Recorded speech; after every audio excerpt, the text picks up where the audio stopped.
कल्पना कीजिए कि आप एक सुबह उठते हैं और अपने आप को इंसान ना पाकर कुछ और पाते हैं। आप कमज़ोर और बेबस होते हैं। ऐसे हालात में कैसा होगा लोगों का रवैया आपके प्रति? फ्रांज काफ्का अपने किरदार ग्रेगर साम्सा के ज़रिए हमें दुनिया की सबसे कड़वी सच्चाई बताते हैं।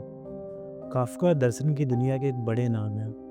कहते हैं मरने से पहले उन्होंने अपने दोस्त को अपनी सारी रचनाओं को जला देने को कहा, परंतु उनके दोस्त ने वैसा नहीं किया। आज हम काफ्का की लिखी दी मेटामॉर्फोसिस को समझेंगे। ग्रेगर सामसा एक मेहनती सेल्समैन है। वो अपने परिवार का एक लौता कमाने वाला सदस्य है। उसकी माँ, पिता और छोटी बहन ग्रेटे पूरी तरह से उस पर निर्भर है। उसे अपनी नौकरी से नफरत है, फिर भी वह बिना रुके काम करता है ताकि अपने पिता का कर्ज चुका सके और अपने परिवार का खर्चा चला सके। एक सुबह जब वह जागता है तो खुद को एक विशाल कीड़े में बदला हुआ पाता है।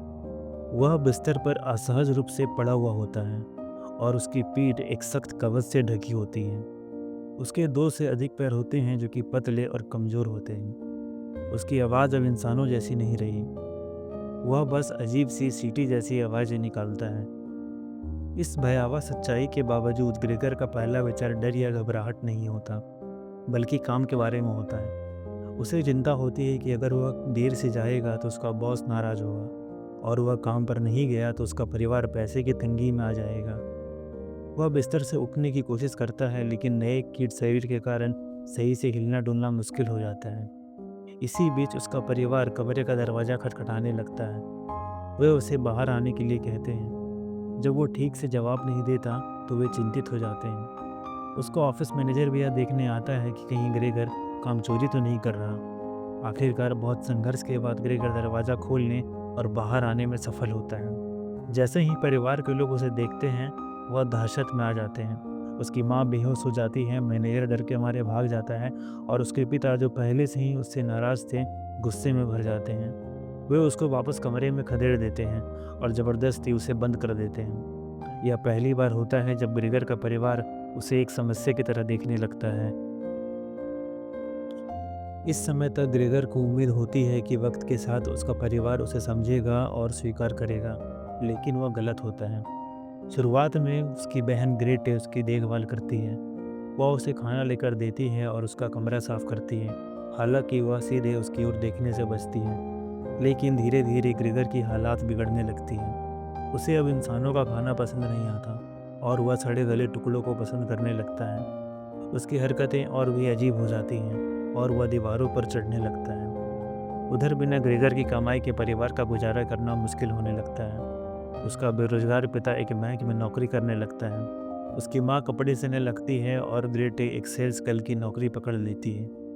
धीरे धीरे परिवार के लोग ग्रेगर को एक इंसान की तरह देखने के बजाय उसे एक बोझ समझने लगते हैं। एक दिन उसकी माँ उसका कमरा साफ करने जाती है, लेकिन जैसे ही वह ग्रेगर को देखती है, वह डर से बेहोश हो जाती है। उसके पिता को लगता है कि ग्रेगर ने उन पर हमला किया है। गुस्से में आकर वह ग्रेगर पर एक सेब फेंकते हैं, जो कि उसकी पीठ पे जा लगता है और वह संक्रमित हो जाता है, जिसके कारण वह कमज़ोर होने लगता है।